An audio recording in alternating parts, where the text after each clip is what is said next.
What if your faith was considered a crime? Believing in Christ brings us a freedom and hope that nothing else can match.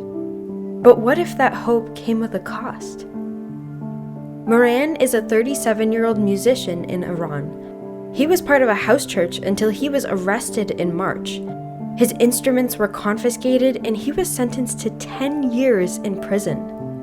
Abbas was also arrested for being part of a house church. He was sentenced to 15 years in prison. And Nargis has been sentenced to 16 years in prison. Her only crime is her religious belief, and for her, the stakes are even higher because Nargis is pregnant, expecting her first child. For these 3 Christians in Iran, those questions are not hypothetical.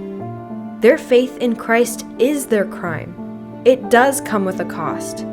Their homes were raided by authorities.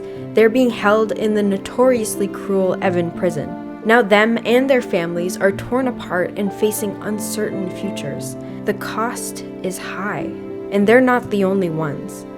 Last year, more than 4,700 Christians were detained without trial, arrested, sentenced, and imprisoned because of their faith, and more than 3,700 Christians were abducted.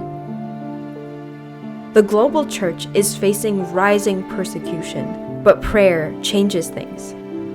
Prayer is what can make a difference for Moran, Abbas, and Nargis and the thousands of others facing imprisonment and captivity.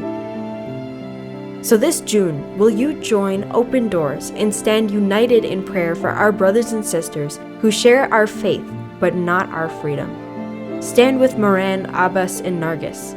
Stand one with them.